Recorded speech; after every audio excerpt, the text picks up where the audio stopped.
우리 하나님의 말씀 같이 보도록 하겠습니다. 하나님의 말씀은 욥기 32장 6절에서 10절 말씀.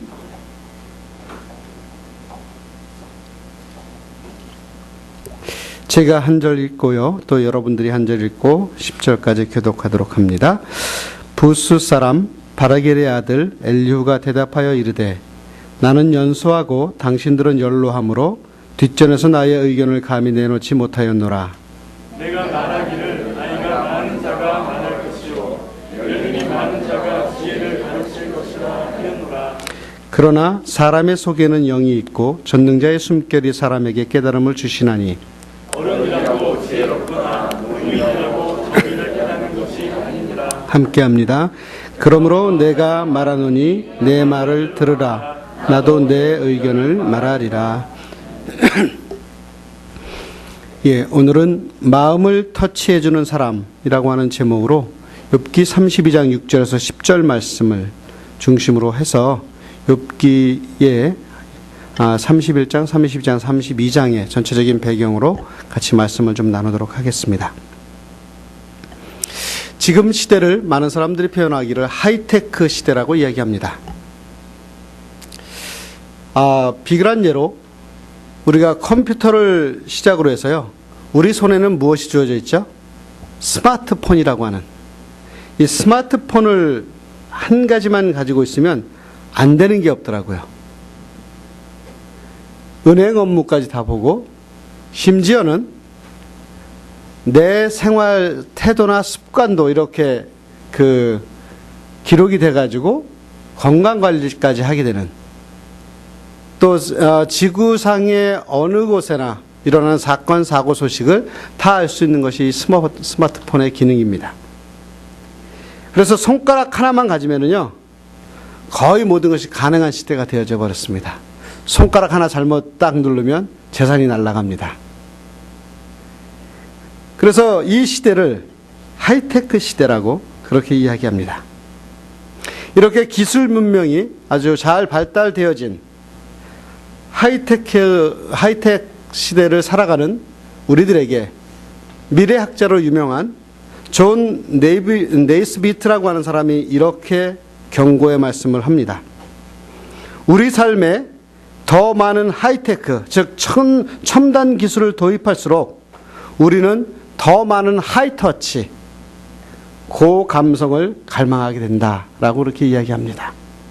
우리가 하이테크 시대를 살아가면 살아갈수록 우리에게 더 많은 갈망이 있게 되는데, 그것은 터치되어지는 감성들이라고 이야기합니다. 그렇습니다. 오늘날 기술 문명은 상상도 할 수 없는 그러한 수준까지 발달했는지 모르겠지만, 이 시대를 살아가는 우리들은요, 더 외롭고요, 더 고독해진 것이 사실입니다. 그리고 고독해진 그 가슴을 가진 사람들의 한 가지 바람이 있다면, 공통적으로 따뜻한 마음, 따뜻한 가슴을 지닌, 또한 나의 그 공허한 외로운 마음을 터치해주는 그런 사람을 만나고 싶어 하는 것이 공통적인 관심사입니다. 여러분들은 어떠세요? 마음이 따뜻한 사람 만나고 싶지 않으세요? 여러분들 마음을 알아주고 여러분들 마음을 만져줄 수 있는, 따뜻하게 받아줄 수 있는 그런 사람을 만나길 원치 않습니까?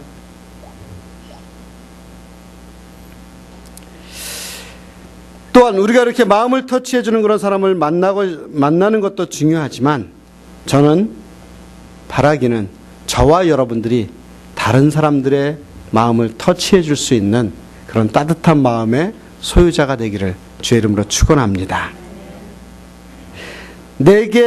우리에게 다가오는 사람들의 그 단단해진 마음, 딱딱해진 마음을 녹이고 외로움을 달래주고 안식처가 되어주는 그런 은혜가 있기를 주의 이름으로 축원합니다. 우리 옆 사람 보고 같이 이야기합시다. 당신만 보면 내 마음이 따뜻해집니다 하고 서로 인사해 볼까요? 예.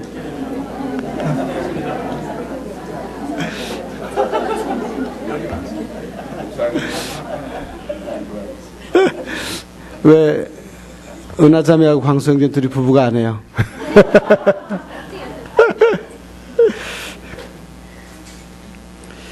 예, 오늘 우리가 읽었던 이 본문에 보면은요, 바로 그렇게 따뜻한 사람이 등장합니다. 욥기에는요, 아주 중요한 사람들이 이렇게 잘 등장을 하는데, 특별히 오늘 등장하는 이 사람은 제4의 인물이라고 이야기할 수 있는 엘리후라고 하는 사람입니다. 여러분 들어보셨어요? 엘리후? 욥기 1장부터 쭉 흘러내려오던 욥기의 내용이 이 엘리후가 등장하면 하는 욥기 32장부터 이 욥기가 분위기가 반전이 됩니다.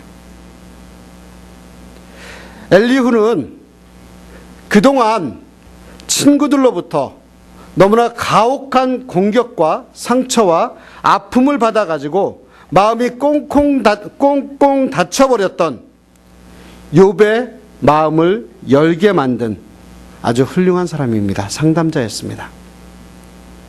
욥의 차가운 마음을 따뜻하게 치유해준 위로자요, 또한 권위자였습니다. 그래서 엘리후는요, 상대방의 마음을 깊이 헤아려주고 이해해주고 그의 영혼을 어루만져 줄 줄 아는 따뜻한 마음을 소유한 사람이었습니다.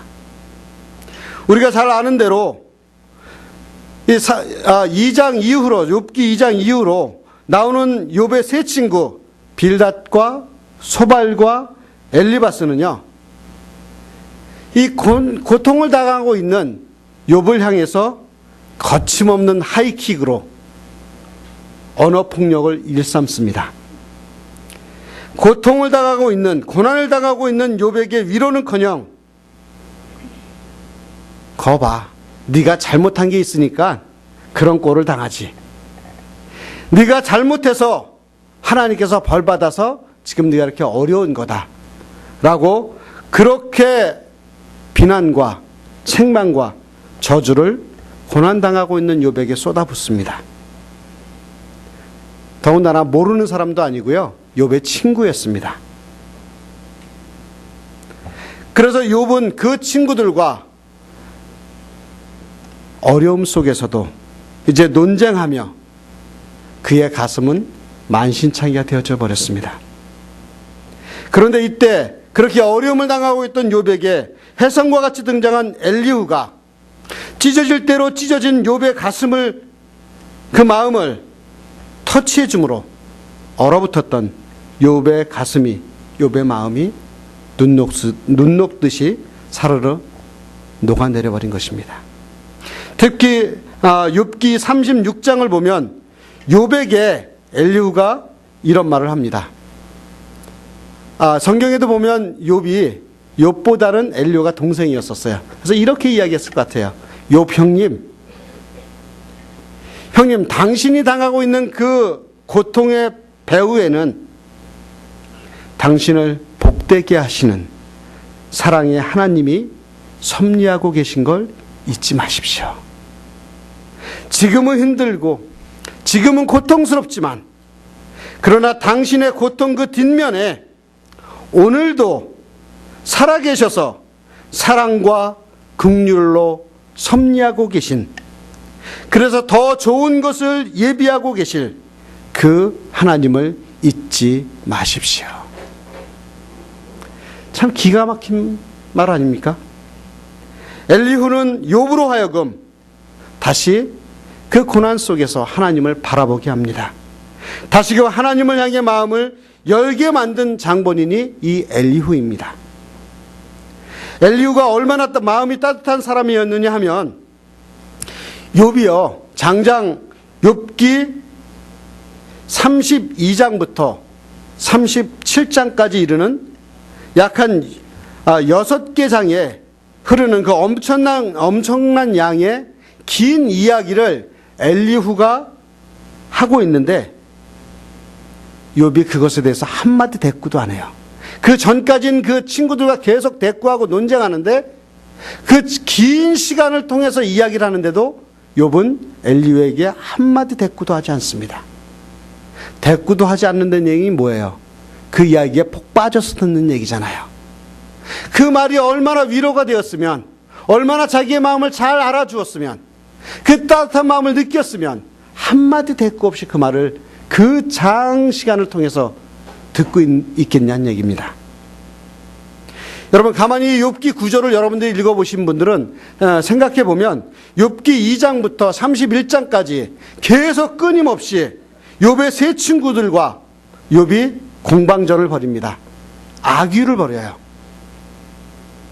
욥이 한마디 하면 기다렸다는 듯이 세 친구가 대받아칩니다. 그리고 욥이 발끈해서 또 그것을 대받아치고, 말이 끝나기가 무섭게 또 친구들이 호통을 치고 발끈하고, 계속해서 이런 긴장과 논쟁이 계속 31장까지 계속 반복되는 것을 볼 수가 있습니다. 그런데요, 엘리후는요, 얼마나 따뜻한 그 마음을 가졌는지 욥의 그 만신창이가 되어진 그 가슴을 만져주고, 그 또 다른 사람들과 공감대를 형성하면서 32장에서 37장까지 끊임없이 논쟁 없이 그를 위로하는 모습을 볼 수가 있습니다. 엘리후의 말에 욥과 같이 있었던 사람들조차 그의 말에 마음을 열고 귀 기울여 듣고 있는 모습이 지금 오늘 본문의 배경입니다. 엘리후, 그가 얼마나 따뜻한 마음을 소유했고 훈훈하게 그 사람들의 마음을 터치해 주었는지, 그 따뜻한 성품이 얼마나 넘쳤는지 사람들은 그의 말을 경청해 듣는 모습들을 볼 수가 있습니다. 저는 오늘 저와 여러분이 이러한 엘리후의 그러한 따뜻한 성품의 사람이 되기를 축원합니다. 그래서 저와 여러분들이요, 어려움을 당하고 있는 욥을 볼 때에 우리 주변에 욥이 있다면 이 엘리후와 같이 따뜻한 성품으로 그를 터치해주는 저와 여러분들이 되었으면 좋겠습니다. 그래서 오늘날 우리가 어떻게 하면 그렇게 마음을 꽉 닫고 살아가는 우리 주변 사람들에게 따뜻하게 그들을 안아주고 또 터치해 줄 것인가, 오늘 욥의 삶을 통해서 좀 배웠으면 좋겠습니다. 욥이 어떻게 그렇게, 엘리후가 어떻게 그렇게 욥의 마음을 잘 터치해 줄 수 있었을까요? 첫 번째는요, 인격을 담은 말을 했습니다. 무엇을 닮았다고요? 인격을 한번 따라해 봅시다. 인격적으로 말합시다. 자, 절 보고 좀 얘기해 주세요. 인격적으로 말합시다. 예. 지금까지요, 이 욥의 친구들은요, 친구이면서 욥에게 아주 차가운 이성의 언어를 사용했습니다. 머리에서만 나오는 언어, 비판의 언어, 자기 멋대로 생각하고 짓거려대는 그러한 언어를 늘어놓기에 급급했던 것이 이 욥의 친구들이었습니다. 그리고 그들은 대부분 급하게 단정하며 이렇게 이야기합니다. 네가 죄를 지어서 그래. 네가 죄를 지었고 회개하지 않아서 그래. 그래서 회개해. 라고 욥의 행동에 대해서 단정적으로 판단하고 비판하며 욥의 마음을 어렵게 합니다. 그와 반면에는요, 엘리후는 어땠습니까? 인격적으로 말합니다. 모든 사람의 인격을 존중하면서 말을 해도 아주 조심스럽게 합니다. 그냥 달려진 입이라고 함부로 말하는 것이 아니라 생각하며 인격적으로, 그런 생각하며 엘리후는 욥에게 말합니다. 사랑하는 여러분, 저는 그렇게 생각합니다. 오늘날 현대를 사는 저와 여러분들에게 큰 약점이 있다면 이 욥의 친구들처럼 말이 급합니다. 말이 거칠어요. 날카롭게 말합니다. 그리고 우리의 언어가 공격적이고 단정적입니다. 좀 똑같은 말이라도 좀 더 따뜻하게, 좀 더 부드럽게, 좀 더 친절하게 말할 수 있는데 그냥 퉁명스럽게 귀찮은 듯이 말하는 것이 우리의 삶이 아닌가 그렇게 생각을 합니다. 그런데요, 오늘 본문의 주인공이 되는 엘리후는요, 끝까지 참다가 성급하게 이야기하지 않고 자신이 말할 수 있는 기회가 올 때까지 오래 기다린 후에 성숙한 언어를 쏟아냅니다. 오늘 본문 32장 4절 같이 읽겠습니다. 시작. 엘리후는 그들의 나이가 자기보다 여러 해 위임으로 그들에게 말하기를 참고 있다. 예. 이 말씀에서 엘리후의 성숙한 인품을 보게 됩니다. 엘리후는요,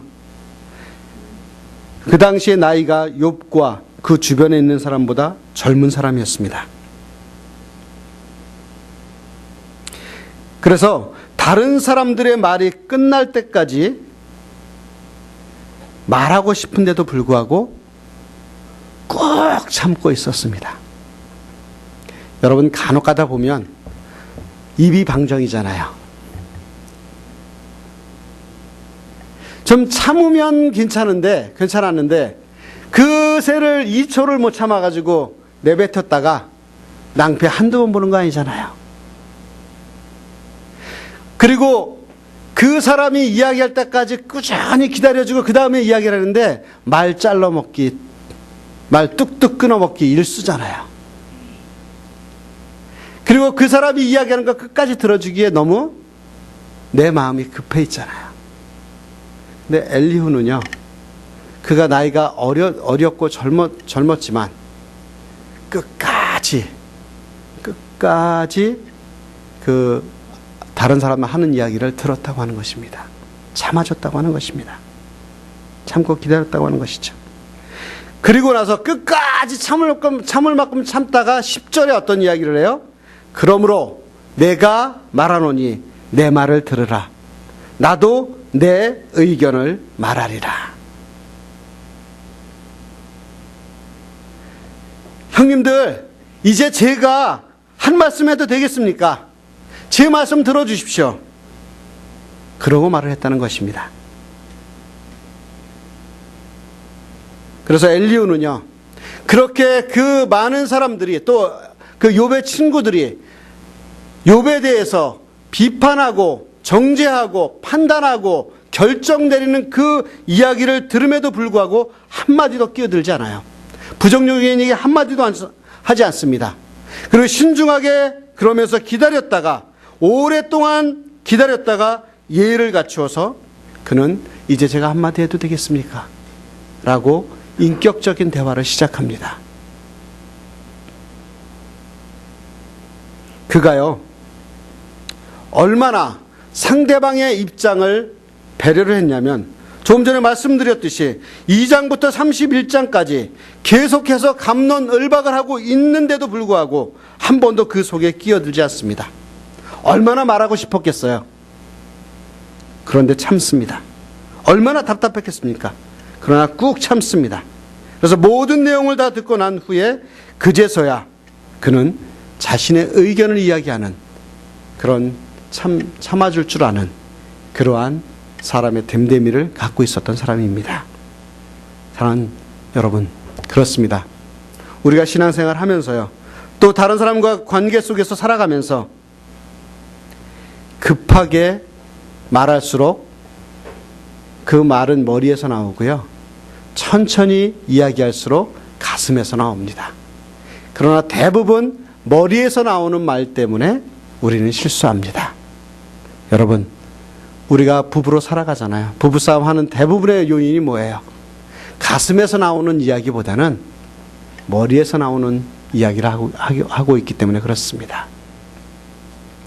머리에서 나오는 이야기일수록 비판과 헐뜯는 말이 주로 이룹니다. 그러나 우리의 이 입에서 나오는 그 말이 우리의 인격임을 안다면 우리는 가슴에서 인격적인 말을 해야 될 줄 믿습니다. 우리 옆에 분들과 같이 이야기합시다. 당신의 말이 당신의 인격입니다.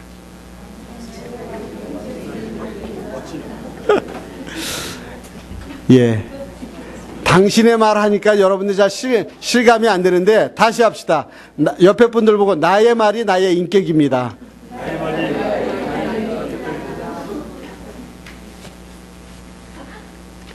예, 우리의 말이 우리의 인격입니다.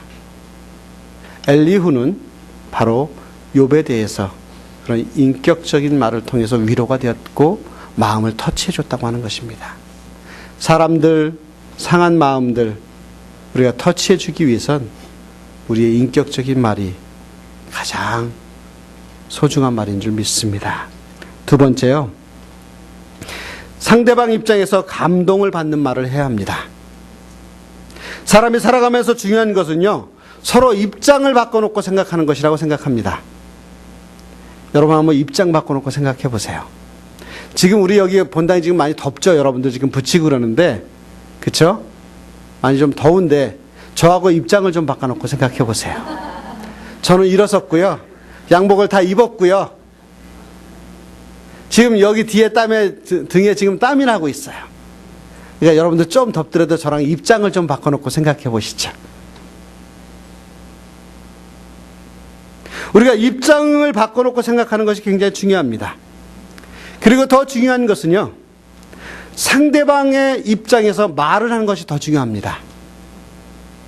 엘리후는 자기 개인 생각을 이야기하는 대신에 그 모든 것을 상대방의 입장에서, 욥의 입장에서 그의 입장을 해석하며 공감대를 형성하는 그러한 모습을 보여주고 있어요. 그리고 엘리후는요, 어느 한편을 편들거나 두둔하지 않습니다. 나하고 가깝다고 편들고 나하고 별로 안 친하다고 편들지 않는 그런 인격의 사람이 아니었습니다. 상대방의 입장에서 생각해보고 상대방의 입장을 변호해주는 그런 삶의 모습이 엘리후의 모습에서 발견해 볼 수 있습니다. 우리 21절, 22절을 같이 읽겠습니다. 시작. 나는 결코 사람의 낯을 보지 아니하며 사람에게 영광을 돌리지 아니하니 이는 아첨할 줄 알지 못함이라. 만일 그리하면 나를 지으신 이가 속히 나를 데려가시리로다. 엘리후는 어느 편도 들지 않고 사심없이 아주 공정하게 객관적으로 하나님의 입장에서 또한 욥의 입장에서 이야기하고 있습니다. 그러나 우리가 삶을 살아가면서 참 주관적이에요. 내 주장, 내 철학, 내 사상, 내 방법, 내 것을 자꾸만 주입시키려고 해요. 그러니까 상대방의 마음을 움직이지 못하는 겁니다. 여러분, 제가 누누이 말씀드리지만 사람의 변화는요, 내 의견 가지고 변화되지 않습니다. 말로 남편의 습관 고칠 것 같아요? 못합니다. 말로 지적을 해서 아내의 그 모습들 고칠 수 있을까요? 고칠 수 없습니다. 은하자매 뭐라 그래?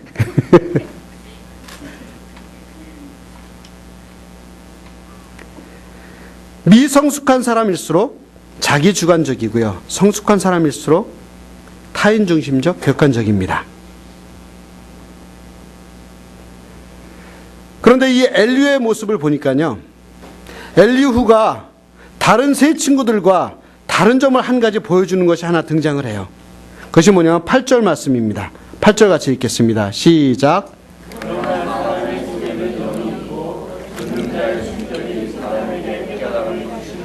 예, 18절 말씀 읽겠습니다. 시작.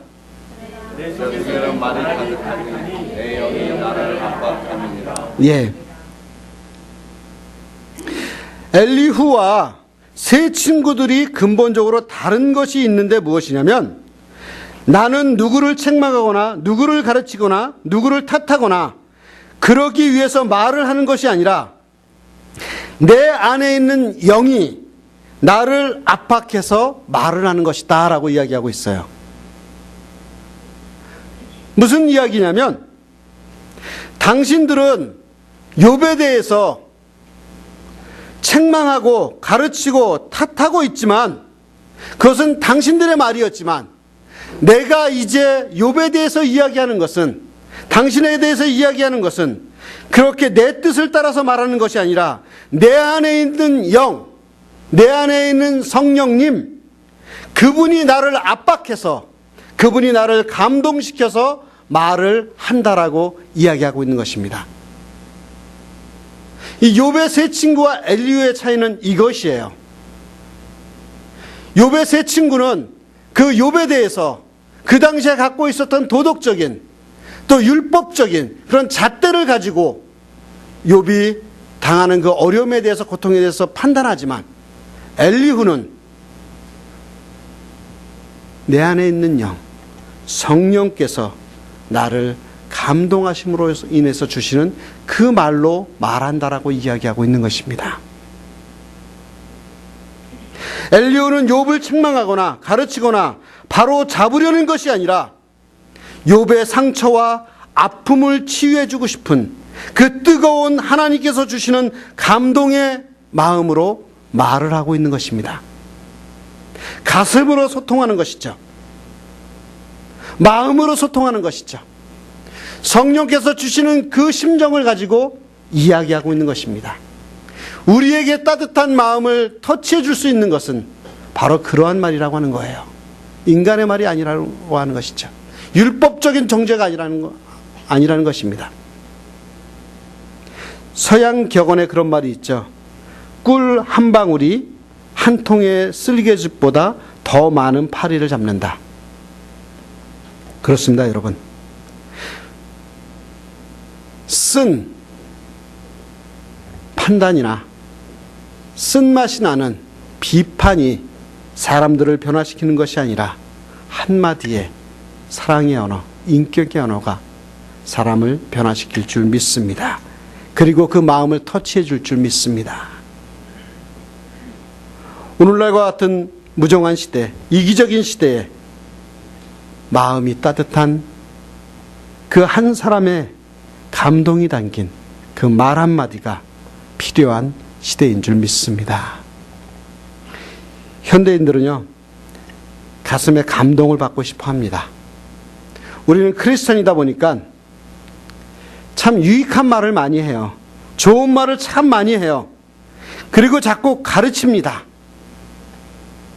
또 자꾸 깨우치려고 노력을 해요. 저조차도 여러분들을 깨우치려고 하는 말을 많이 해요. 뭔가 좀 가르쳐 주려고 그러고요. 이 지식적으로 좀 뭔가 넓혀지는 말을 많이 하려고 합니다. 그러나 지금 시대에는요, 우리 가슴을 따뜻하게 해주는 것은 감동이 섞인, 감동이 담겨진 말 한마디인 줄 믿습니다. 함께 울어주고, 함께 웃어주고, 함께 아파해주고, 함께 공감해주고, 함께 기뻐해주며, 그 감동이 있고, 감동이 있는 그 말 한마디가 우리의 삶을 변화시킬 줄 믿습니다.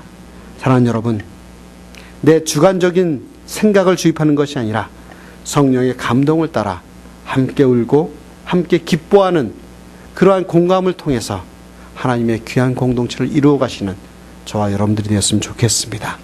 그럴 때 우리의 마음이 터치될 줄 믿습니다.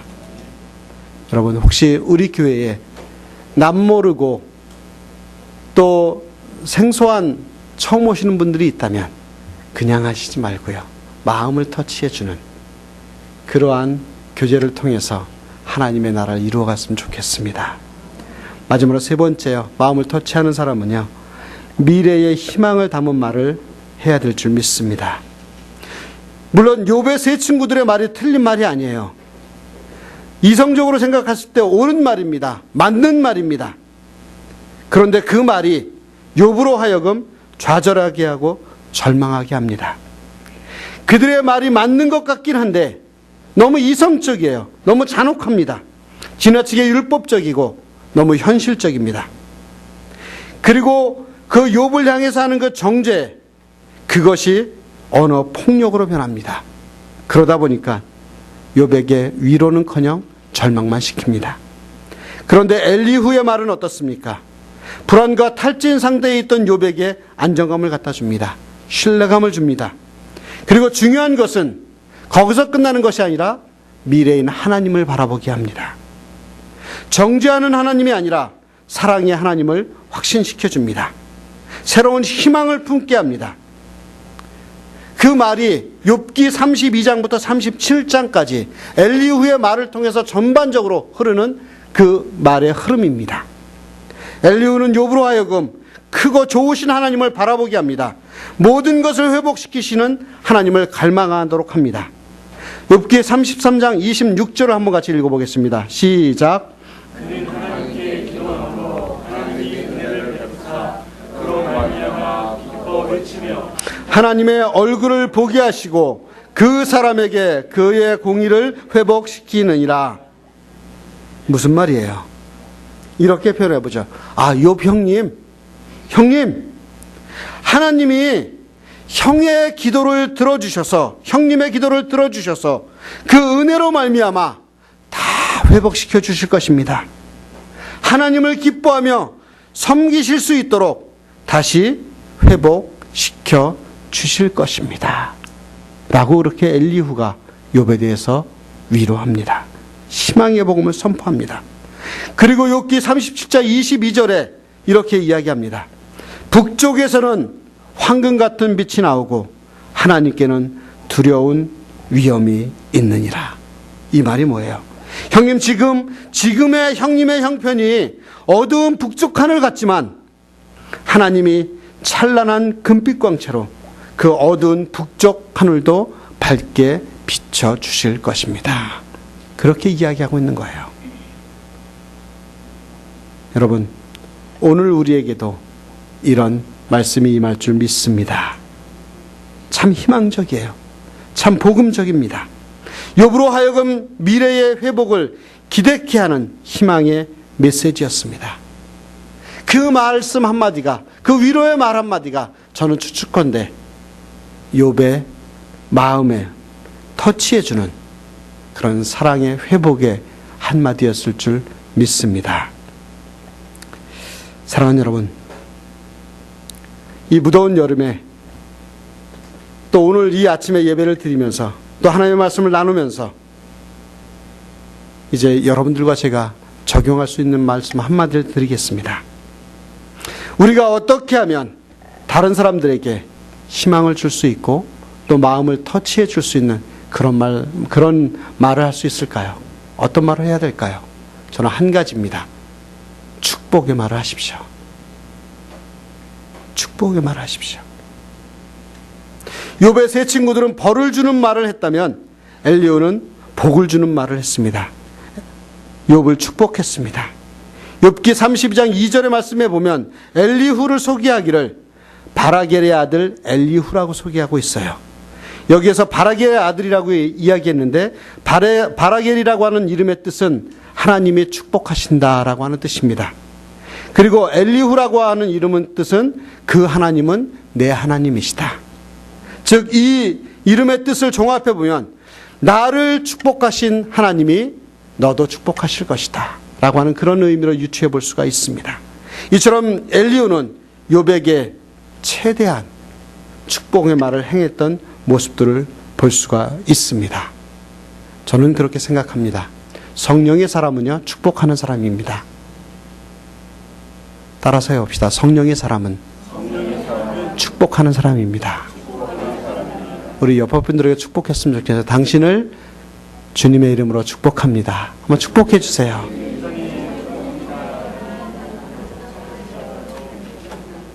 예, 성령의 사람은요, 축복의 사람이고요. 성령의 사람의 말은 활력과 생기가 있습니다. 그래서 성령의 사람은 길을 꺾지 않고 길을 세워주는 사람입니다. 사람을 일으켜 세워줍니다. 다시 한번 따라서 해볼까요? 이기려 하지 말고 일으켜 줍시다. 다시 한번 해볼까요? 이기려 하지 말고 일으켜 줍시다. 예. 엘리후는요, 욥에게 인생의 어두운 밤이 지나면 밝은 새 아침이 올 것을 가지고 그를 일으켜 세워주셨습니다. 고통의 밤이 지나고 저 건너편에 우리를 기다리고 있는 새벽이 있다고 하는 그 희망의 말을 통해서 엘리후는 욥을 일으켜 세웠습니다. 어떻게 그렇게 할 수 있었을까요? 마음을 터치해 주니까요. 우리가 오늘 이번 한 주를 살아가면서 많은 말을 할 것입니다. 많은 언어를 쏟아낼 것입니다.